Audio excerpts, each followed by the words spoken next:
season. Nick, Real we quick, talked a can little we? bit about re- Justice re- Boone on that defensive end. Obviously, Princely Milan is as good as advertised so far in practice as well. Jack Pyburn is a name. Tyreek Sapp, is a name. Kelby Collins. Talk just a little bit about the defensive ends. Yeah, it's I mean, you're gonna have two different kind of positions there. Princely is the jack, and I think they call it the F. It's your edge rusher, and then you've got guys like Kelby Collins and Justice Boone was playing more of that defensive end. I think we've already seen Tyreek Sapp slide over there. I think that's going to be your next starter. So you're losing Boone hurts. You've got a bunch of depth. It's not really proven when you talk about guys like Pyburn, Cameron James, who's just a freshman, TJ Searcy, who's just a freshman, Kelby Collins, just a freshman, and then Jack Pyburn. So there's some guys there. I think you're just going to have to, challenge some guys to step up and maybe play a little bit more than you thought they would have to at this point for this, for where they are. But you've got guys, and I think you'll be okay out there. And I'm interested to see what Tyreek Sapp does body-wise if he stays, like I said before, if he stays at 270 or if he tries to drop some weight playing outside again. Silk, any additional thoughts? I know we kind of talked about it with Justice Boone, and then we'll get on to linebackers here. Yeah, just more to say. I think Tyree Sapp is your go-to guy there. We'll see how fast he adjusts in camp-wise. But he did do some defensive end during spring as well. So they have been, using him in different spots, trying to get some versatility out of him. But that's all. I think we just wait and see what the young boys look like. I think we were recruited well at the position. We brought some talent in, and now we get to see what these guys look like, after developing a little bit. Make sure y'all pound that like button, hit subscribe, like. And that helps us a big time with climbing the algorithms and getting this thing buzzing a little bit. So we appreciate y'all. Yeah, absolutely. Let's go to linebacker here quickly. Nick, I know that you wrote about it in one of your On3 articles entitled "Double Take with Della Torre: What Has Surprised You from Florida Gators Camp."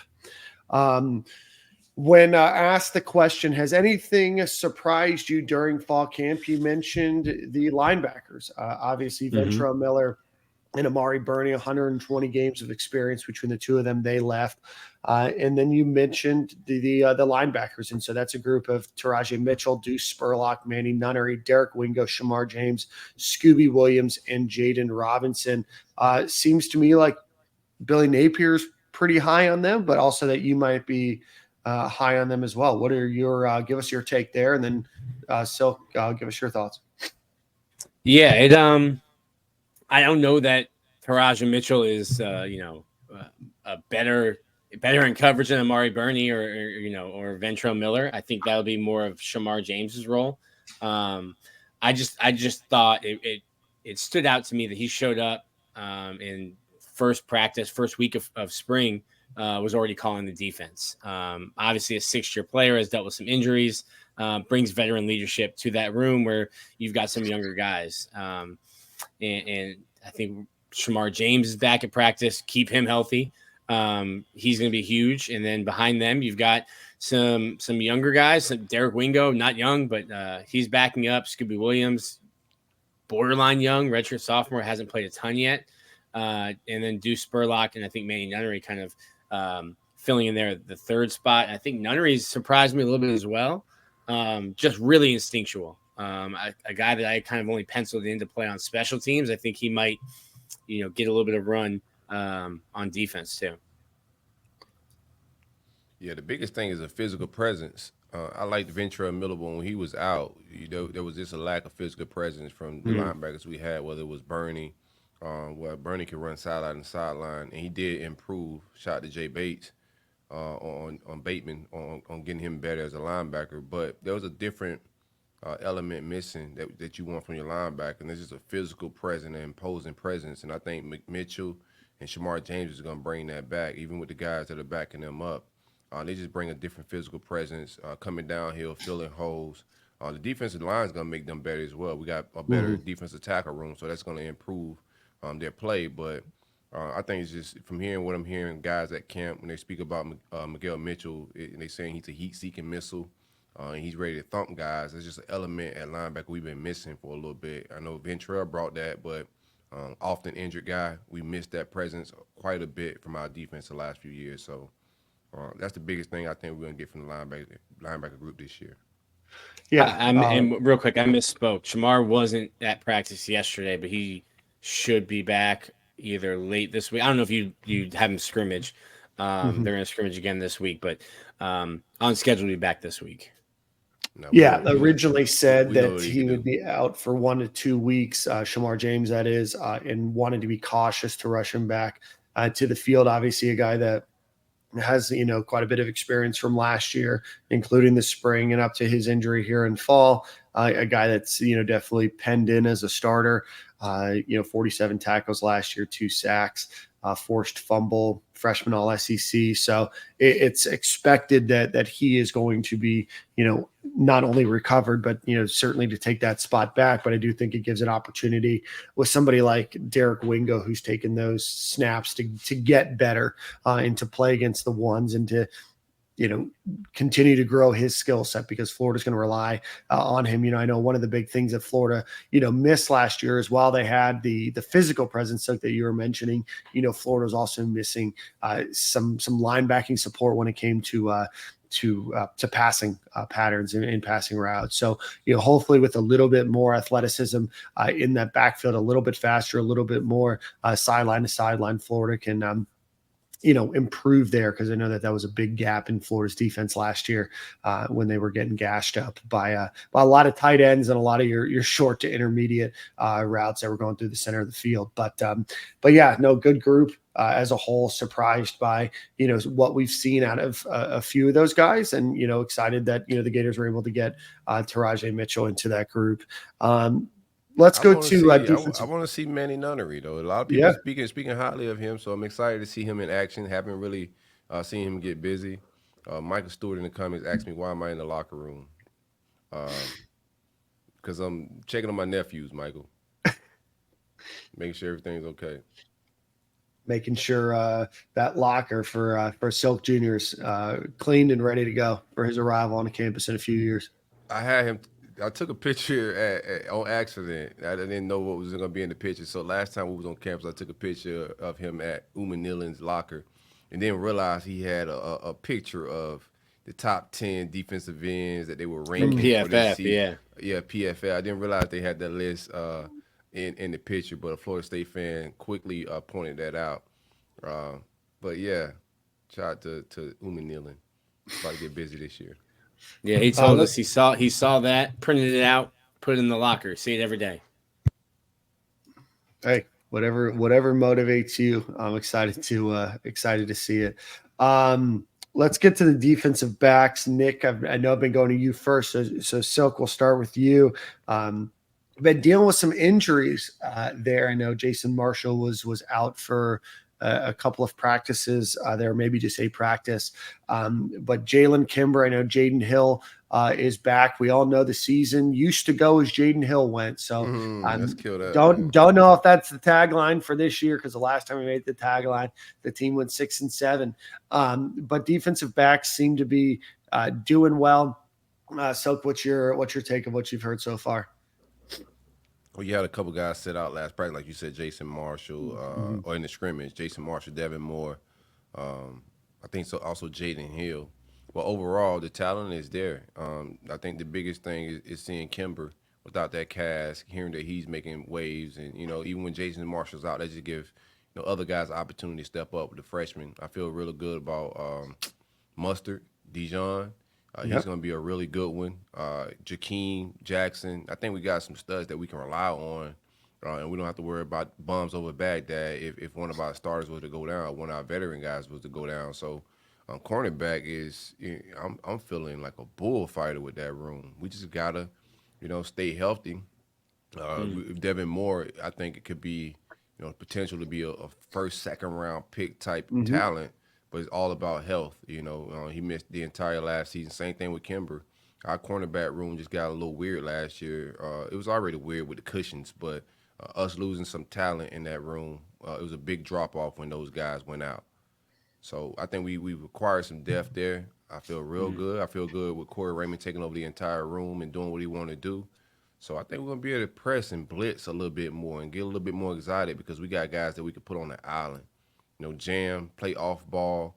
Jason Marshall thrives at playing, up close and personal with these receivers. So we'll get to see a little bit more than that. But cornerback room, I have no pressure, no worries whatsoever. Yeah, I Safety's think another story, but DB yeah. corner, I feel good.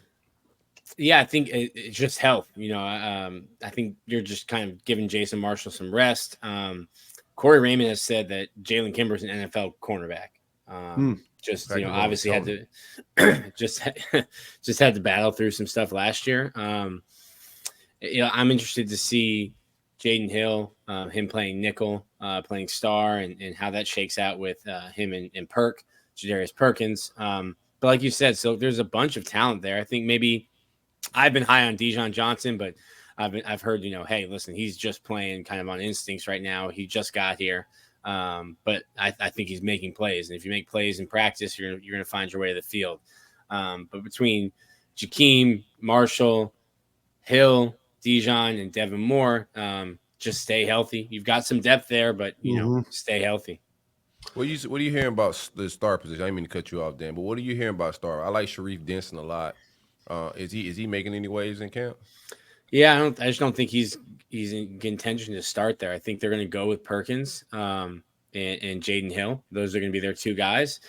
Sharif can do it, but in terms of right now, I think you've got a guy in Jaden Hill and Perkins who've been in college since Spurrier was here. Yeah, since the Obama administration. Yeah. Yep. Nick, any cause for concern with Devin Moore or Jason Marshall being in non-contact uniforms? Billy said return to play protocol, which to me sounds like concussion protocol for Devin Moore. Okay. He was out at the scrimmage, but just like in tennis shoes, had his pads on, holding his helmet, but didn't go through anything. And it's a different injury. Last year was the shoulder injury. So this sounds like possibly a concussion. So it's a pattern of injuries, but it's not like the same thing happening over and over again. I like that it's not that shoulder again. That was my biggest worry, that he re-aggravated that shoulder. So don't like head injuries, but I'll take a different injury for sure. That's where you get into like a weird area when you're only saying upper body, lower body, because you say Devin Moore out, practice, upper body, and you're like, all right, well, shoulders, upper body. Mm-hmm. Yeah. Y'all hiding it from us. We got safety. Again, we talked about Kamari Wilson probably being penciled in as one of the starters. You have RJ Moten, and then you have who am I thinking of? Miguel Mitchell. Miguel Mitchell. And then you have a few freshmen back there as well. Nick, has any of that been clarified at all? No, and that's a position that I am not confident with heading into the season. I think Kamari Wilson has looked all right. I'm out of the Miguel Mitchell hive. RJ Moten, the whole hive? You gone? You left the hive. Man, watching from afar. Nosebleeds, huh? Yeah. I love Jordan Castell. I think he's getting a ton of burn, a ton of run right now. And then RJ Moten's a guy that brings a bunch of veteran leadership. I'm interested to see what he looks like when he's playing, in an SEC competition, because I think there was a stat that we wrote about it that we found that he hadn't given up a touchdown in pass coverage at Michigan. I think you're playing some different speed here. So you think that streak ends this year? It's already ended in practice. Yeah, it's already ended in practice, but then, that's not a game. But it definitely looks like he's getting used to the speed on this roster. The safety is a little different with the young boys. I love Jordan Castell, but if those guys turn into barbecue chicken, then you just go with a young boy. My biggest concern is the clips that I'm seeing is the tackling from the safety position. You're the last line of defense. I want to see my safeties run that tunnel, run that alley a little bit better, and bring down. I don't know if we're not bringing guys down to the ground in camp either. So I'm judging them with a little ignorance. But I want to see my safeties not just in pass defense, but also in run defense tackle better. Yeah, and that was certainly something we saw a lot last year. Miguel Mitchell, missed a number of tackles. Kamari Wilson missed a number of tackles. The team as a whole missed a ton of tackles. In fact, the team for the last decade has missed a ton of tackles. So hopefully those are some things that are getting shored up, on this defensive side of the ball, because Florida allowed so many plays to go for first downs or for 10, 20, 30 yards, whatever it might have been, just because of those missed tackles. So even if you allow a play to happen, it's stopping it in the tracks rather than letting that go, that 4-yard completion go for, 15, 20, 30 yards. So we'll definitely be interested to watch there. Was a concern last year, looks to still be a concern. Obviously, they've recruited the position well, continue to recruit the position well, but that's certainly an area of concern for the Gators. Before we get into the offensive line and defensive tackles, any other final thoughts on what we've seen thus far, Nick? Any special teams updates to report on? Do we have a kicker? No, Okay. not that I know. Not that I know of. It'll be interesting. I think that's probably the position group that everyone's paying attention to, on the edge of their seats, worrying about losing sleep. Already lost No? it. All right. I've seen bad kicking. I've seen good kicking, and